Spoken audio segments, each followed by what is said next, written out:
But I thought, as usual, we'd look at a stock of the day, something that's in the headlines this morning, and South32 shares taking a bit of a hit after posting a 24% drop in its second quarter metallurgical coal output, joining its peers like BHP and Rio warning of labour shortage disruptions due to COVID. Looking ahead, the miner is sticking with its fiscal 2022 coal output guidance, but has cut manganese ore guidance, citing adverse weather and workforce constraints. Chief Executive Graham Kerr says supply chain issues stemming from port congestion has continued, specifically for its smelters in southern Africa. It's searching for alternative solutions.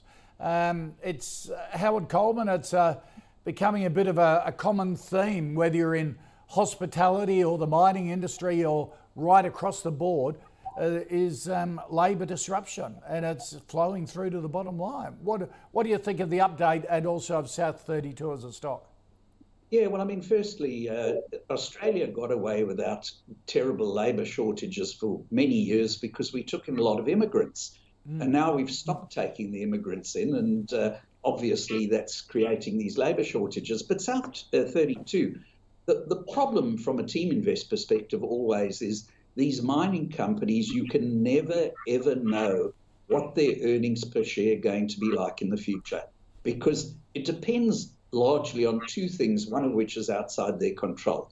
One is how well they run the company, that's inside their control. But then outside of their control is what are the commodity prices of the various commodities they produce.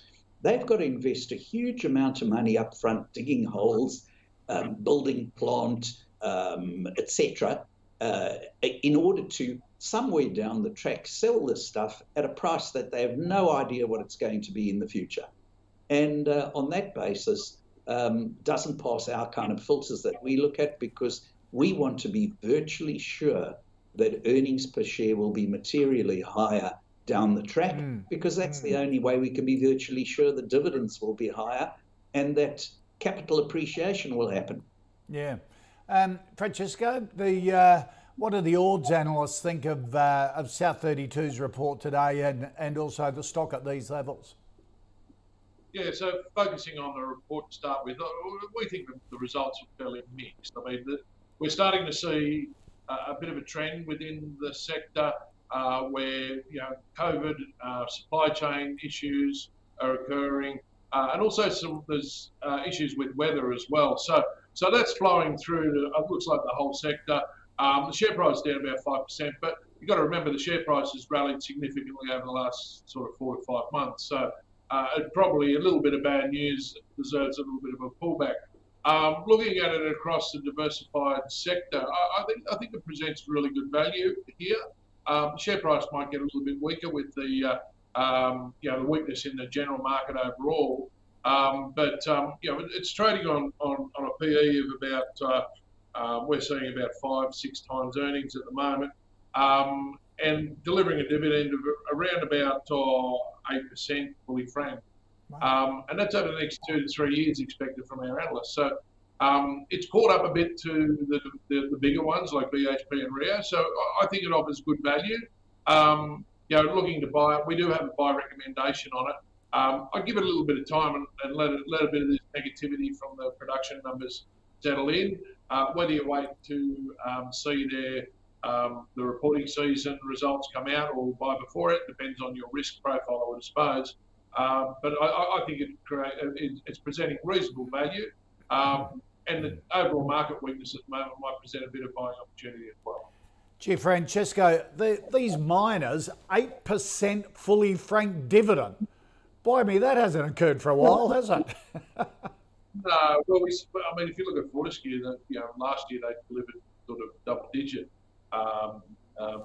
dividend yield plus franking on top. You're not always going to get that.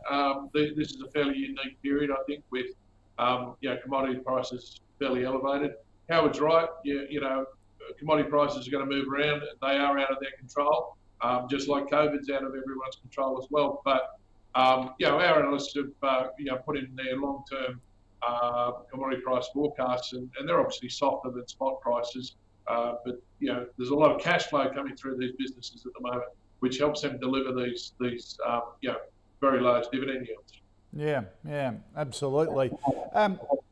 Well, I might just add to that. In the past, some of these companies would retain a lot of their earnings rather than pay it out, invest in new mines. And if we go back 10 years, 8 years ago, BHP were offloading a lot of, I suppose, assets that weren't tier one.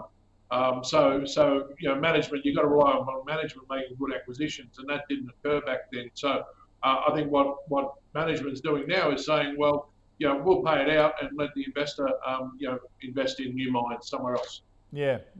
Sort of, it's been put to me that resource stocks, when they get too much money, make terrible decisions because they usually buy at the top of the market. And it's good the accountants seem to be running these big resource stocks at the moment, Howard, and saying, let's pay it out in dividends.